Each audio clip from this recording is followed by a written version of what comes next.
Kaposfest, remélem előkészültek arra, hogy a lehető legjobb koncerteket hallgassák itt a Szivárvány Kultúrpalotában is. Egy koraromantikus, ifjú zseni, a 16 éves Mendelssohn vonós oktettje után.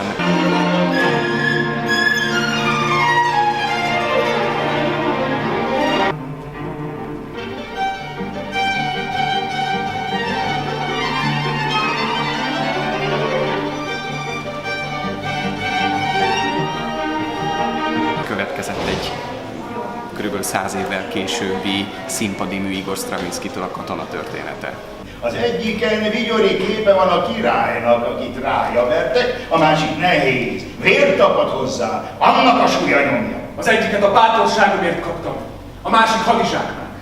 Magam sem tudom már melyik, úgy megfakultak a zsebemben. Ideje volna, hogy hazaérjek.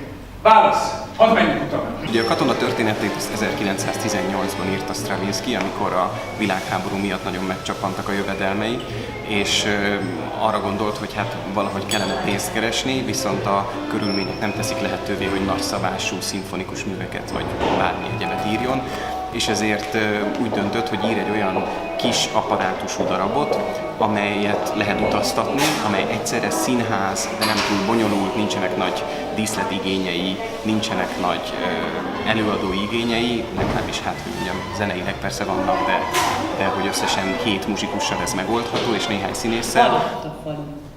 Míg ő odaállt járt a többivel ellenség mesdjéjét vérbe tiporni, addig az ellenség emide tette be a lábát, és pusztulást nyűszített a nyomában, ahová csak lépett.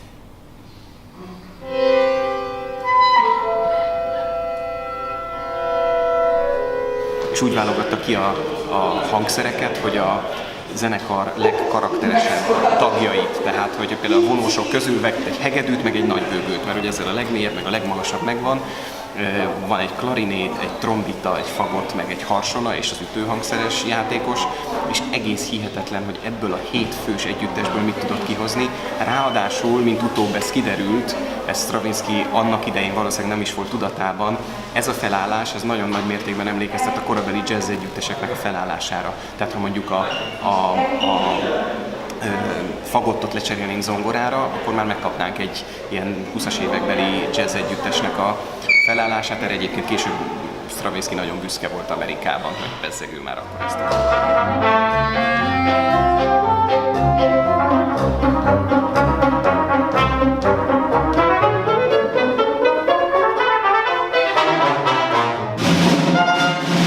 Schubert dallal indult, utána következett egy Bach cello suite, és a végén egy Bartók szonáta, tehát össze-vissza ugráltunk az időben.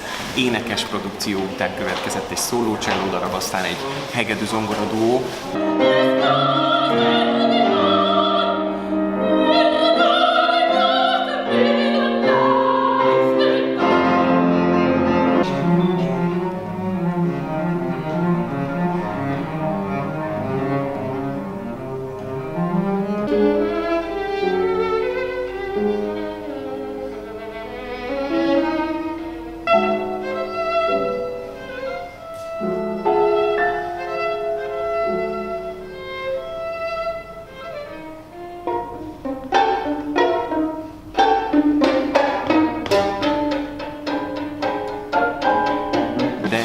Azt hiszem, hogy az, ami összekapcsolja ezeket a darabokat, az az előadásoknak a színvonala. Tehát valami olyan hihetetlen intenzitás sugárzik Anna Reinhold énekléséből, Róman Ditta csellójátékából, vagy éppen a Kelemen Barnabás és José Gajardo duójából, hogy szinte mindegy is, hogy most itt mondjuk egy Bach cellusz elhangzása után ugrunk 200 évet, és 3 percen belül egy teljesen más közegben találjuk magunkat. És azt hiszem, hogy ebben teljesen igaza van Kokas Katinak, függetlenül attól, hogy én zenetörténészként nagyon szeretem, ha vannak mélyebb összefüggések, hogy nagyon jót tesz a figyelemnek, tehát sokkal könnyebb így zenét hallgatni, hogy teljesen más stimulusokat kapunk ezektől a zenéktől.